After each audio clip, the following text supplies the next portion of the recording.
네, 김태우 차장님 뉴라이트세요? 아닙니다. 2007년 대선 당시 이명박 대통령 후보를 지지하는 뉴라이트 지식인 선언 100명 선언자 PPT 좀 보여주세요.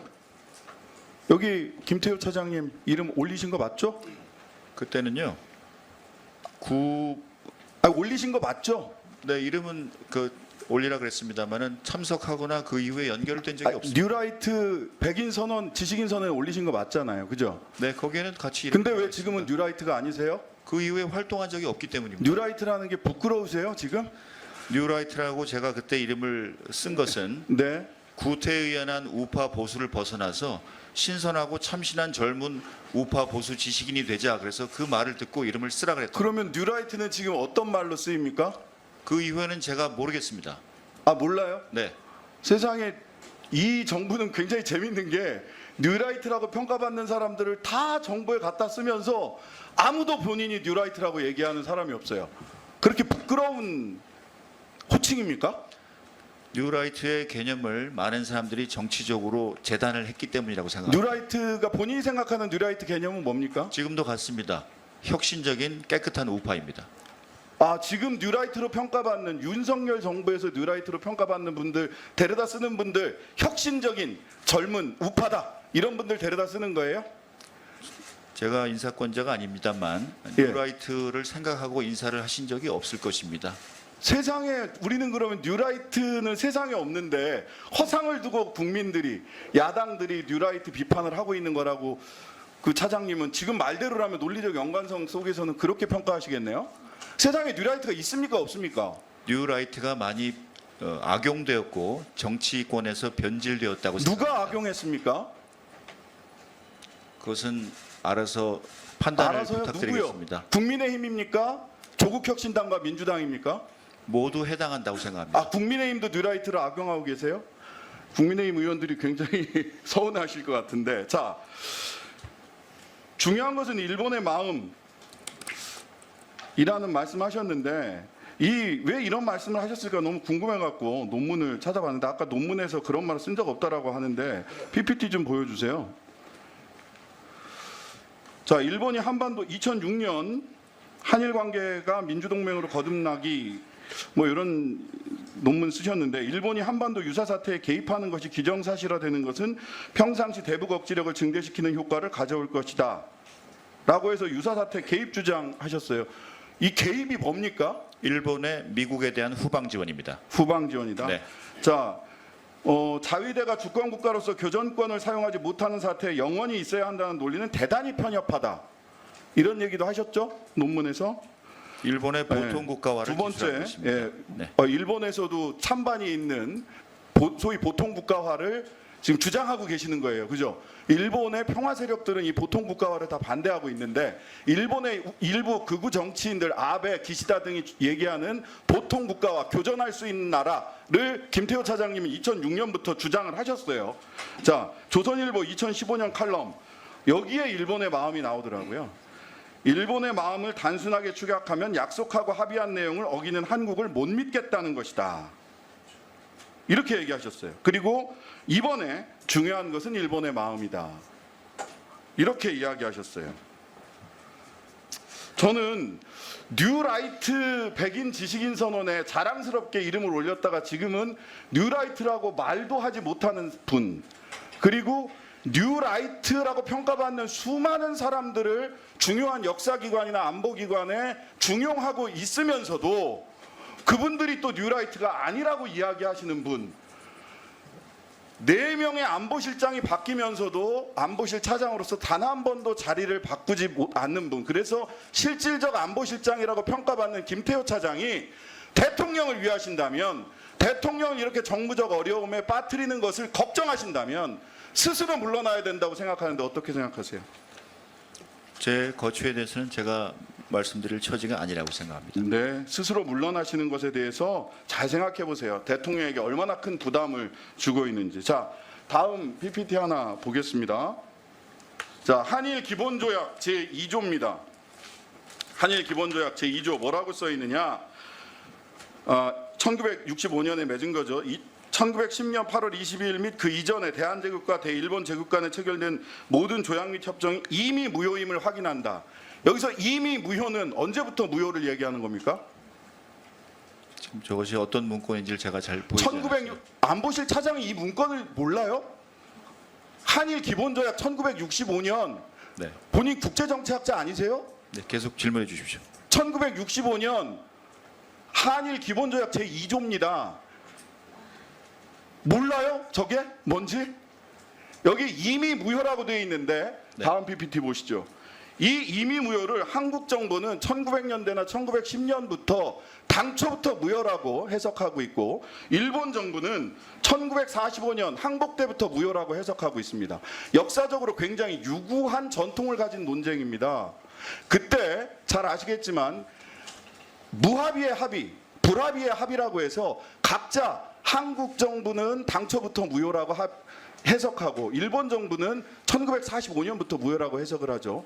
1945년부터 일본 정부는 무효라고 해석을 하니까 이전에 한국 불법 강점을 전부 다 합법이라고 얘기하는 거고 그러다 보니까 강제징용 피해자들은 조선반도 노동자로서 그저 일본 같은 나라에 어디에 가 있었던 것에 불과하게 된 겁니다. 근데 이 사실을 모르신다고요? 어떤 문서인지도 몰라요?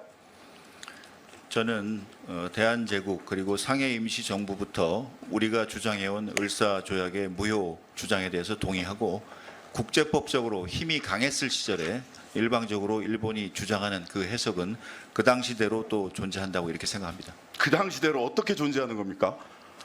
그 당시대로? 자, 이 해석 때문에 어떤 얘기가 나오는 거냐면요. 한국 대법원은 불법 강점이기 때문에 당초부터 무효이기 때문에 강제징용 대상 판결을 하는 겁니다. 그런데 김태호 차장을 비롯한 윤석열 정부는 제3자 변제안을 끄집어내는 거죠. 왜? 일본 정부의 1945년부터 무효라는 그 해석을 따르고 있기 때문에. 왜 제3자 변제안이 끄집어 나왔습니까? 1965년 한일 기본조약에 일본 측 해석을 따르고 있기 때문 아닙니까? 아닙니다. 노무현 정부와 박정희 정부도 똑같은 해석을 내려서 자체적으로 국가 예산을 들여서 강제징용 배상을 한 것입니다. 마지막 질문입니다. 그렇다면 한국 사법부의 판결은 잘못된 판결입니까? 한국 사법부 판결은 1965년 이미 무효 이것이 당초부터 무효라고 하는 해석에 입각해서 전원합의체 판결을 내렸어요. 사법부의 이 판결을 김태호 차장과 윤석열 정권은 어떻게 판단하고 계십니까? 그것을 존중해야겠기에 거기에 해당하는 제3해법을 마련하고 이행하는 것입니다. 제3해법을 어떻게 마련을 합니까? 이 앞뒤가 맞는 말씀을 하셔야죠.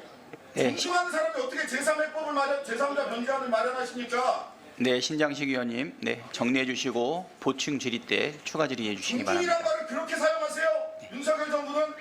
신장식 의원님 수고하셨습니다. 다음은 존경하는 정으로 자, 뉴스를 챙겨보시는 여러분들은 지금까지 이런 뉴스들을 볼 때마다 어떤 생각이 드시나요? 제가 항상 여러분들에게 뭐라고 말씀을 드렸어요. 여러분들처럼 뉴스만 평소에 잘 챙겨보셔도 돈을 벌 수 있다. 돈이 된다라고 말씀을 드렸는데 여러분들은 여기 보이는 트럼프와 해리스의 미국 대선에 관련된 뉴스를 보시면 어떤 생각을 하시나요? 아직도 그냥 뉴스만 보고 끝내는지 아니면 이 뉴스를 어떻게 활용할 수 있을까를 고민하고 계시는지를 되물어보고 싶습니다. 그 이유가 뭐냐면 제가 6월에 여러분들께 뭐라고 말씀드렸어요? 포항 앞바다에서 석유가 발견되었다. 그래서 대왕고래 프로젝트를 국가에서 추진하게 될 것이란 기사가 떴는데 뉴스만 보고 그냥 넘기지 말고 지금은 국내 석유 시추 생산 관련주에 관심을 가져서 투자 쪽으로 생각을 한번 해보셔야 한다고 말씀을 드렸습니다. 그리고 나서 이런 썸네일들 뉴스를 통해서 많이 보셨을 텐데요. 이런 포항 석유 발견 이슈가 나왔을 때 돈을 많이 버는 부자들은 어떻게 생각한다?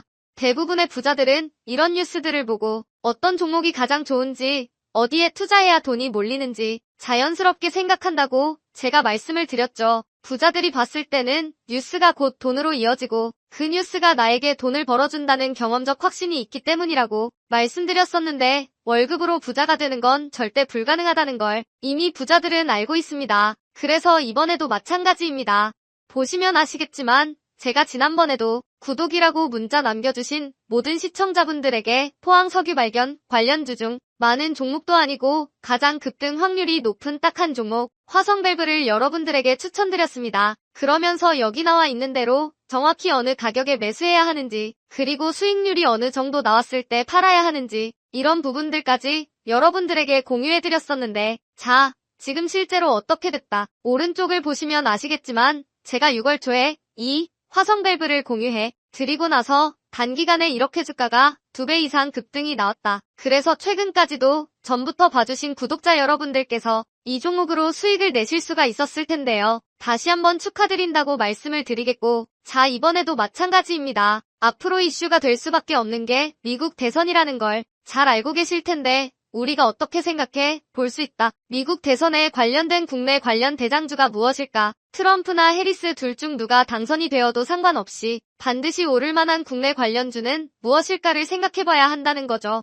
정책상 미국의 영향을 절대적으로 받는 우리나라 대선에서도 박근혜 대통령 대선 관련주 아가방 컴퍼니는 무려 2600% 가까이 상승했고, 이명박 대통령 대선 관련주였던 이화공영은 4000% 이상 상승했던 건 다들 기억하실 겁니다. 그래서 대선주는 정말 중요합니다. 자, 그렇기 때문에 제가 이번에도 뭘 보내드린다. 지난번과 똑같이 제 번호 010-7922-8273으로 행운이라는 문자를 보내주시면 링크 주소 하나를 보내드릴 건데요. 이 링크를 타고 방에 들어오시게 되면 미국 대선과 관련된 국내 관련 종목 중 앞으로 누가 당선되던 상관없이 국내 대장주 역할을 하면서 주가가 가장 크게 급등할 종목을 정확하게 사고 파는 시점을 받아보실 수 있습니다. 그래서 여러분들도 일상의 뉴스를 활용한 주식으로 돈을 버는 연습을 한번 해보시라고 말씀을 드리겠습니다. 영상을 보시는 시청자분들 중에 나도 이번 종목이 좀 궁금하다 하시는 분들은 누구나 상관없이,